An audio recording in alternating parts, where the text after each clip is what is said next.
Alright guys, here we are for part 4, I think it was. I think we were talking, the topic was far right and their underhanded tactics. And then also I think that segued into Texas and the rewriting of history with their textbooks. And I think we also talked about needles. The needle exchange thing, the program they had up in, I believe, New York. So we'll talk about all three of those. As far as the right, any extreme is going to have some major negative consequences to its actions and its, ideology. The right seems to take it further than the liberals, but there are a lot of crazy, far left liberals out there too. The thing you have to understand is that these people that preach and write and speak and do this crazy shit to one side or the other of the political spectrum don't represent, most of the majority of the population.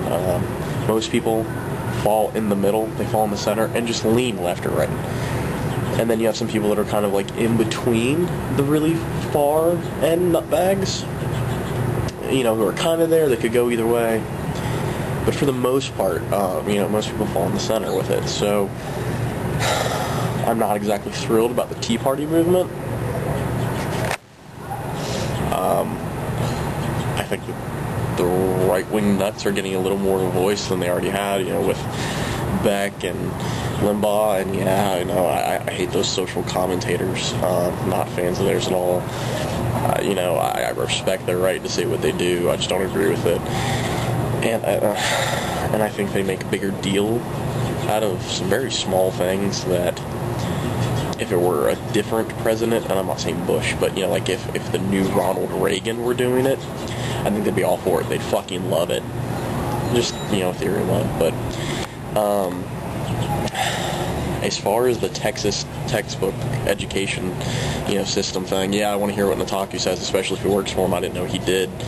But I actually, at my university last year, we had one of our professors leave, and we had two people who were graduating with their doctorates this semester come and basically interview for the job, and they gave two presentations to the student body of my department. And one of them, the girl who didn't get the position, actually did it on the Texas board's, decision. And by this point, they hadn't made a decision yet, but she was telling us about it and everything. And to take out Thomas Jefferson out of your history books, probably one of the most, if you had to name top 5 founders and influence, you got Washington, you got Franklin, you got Hamilton, you got Jefferson, and Adams or Madison, you could argue about the 5th, but really those 4 guys are almost crucial. To take one of them out of the history books is probably one of the most fucking retarded things I've ever heard in my life. Literally, you had Jefferson and Hamilton that really set the tone for American political, theory. They led their parties. They were the leaders of the Federalist versus the Anti-Feds. Big government versus small government. Literally, those were the two figures. So to take one of them out, and he was a fucking president. You want to take a president out of the history book who was a founding father, who wrote the fucking Declaration of Independence? That makes no sense. And to put in John Calvin?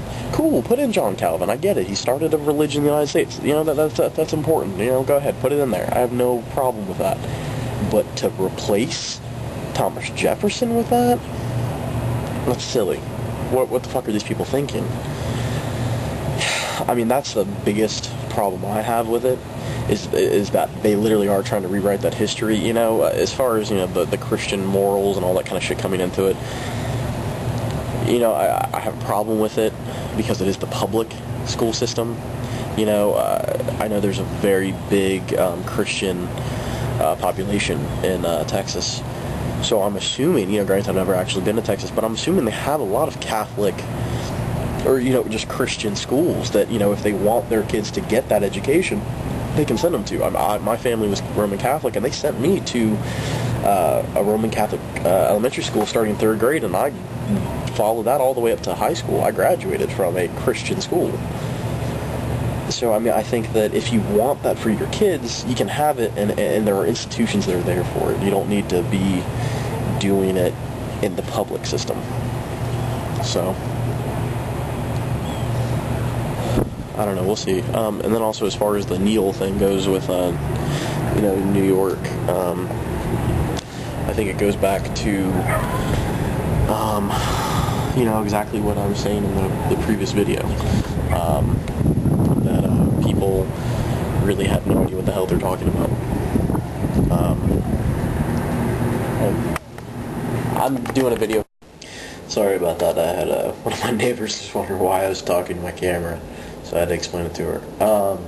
As far as the whole needle program goes, I think that's a useful idea. I'm all for trying to help people in ways we can.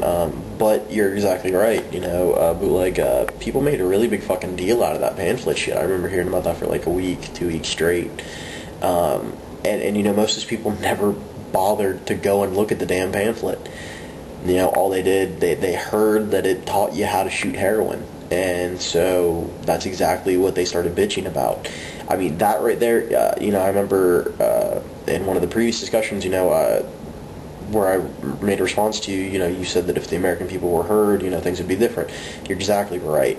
Things would be very bad if the majority of American people got what they wanted, just because they're uneducated and into a lot of these things. I mean, think about it. Let's say they took away that program. Most of them wouldn't have even read the damn thing. They wouldn't have read the little pamphlet to see what it actually says, and to see that it really only tells you how to do this one step, while not explaining the entire process to you, but just this one step to make it safer for you. Imagine, if we had the American people deciding foreign policy. It'd be fucking terrible. Fucking terrible. They wouldn't even know where half these countries are, or how to pronounce it, or who's in charge of them, what kind of government they have, what do we already get from them, how much do we already interact with them. Men in Black put it the best, and obviously this is paraphrasing, but an individual is smart, intelligent, cool, collected, and logical, and can understand, but people are stupid, irrational, illogical, and will just make the worst decisions that they possibly can. It's that mob mentality. It kind of boggles the mind that that's how we are, but it is.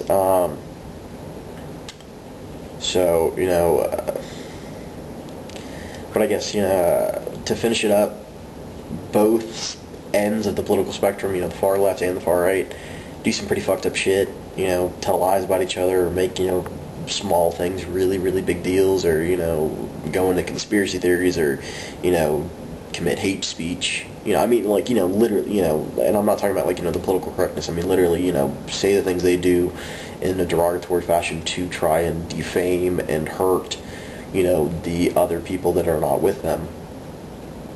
And, sometimes it makes it a little harder, to understand. They're protected by the First Amendment. You can't do anything. That's why the First Amendment's there. The First Amendment's not to protect the speech you like. It's to protect the speech that you don't like. So I don't know. Well, we will see. I think we're moving towards a new era, but we'll see how things work out. So later.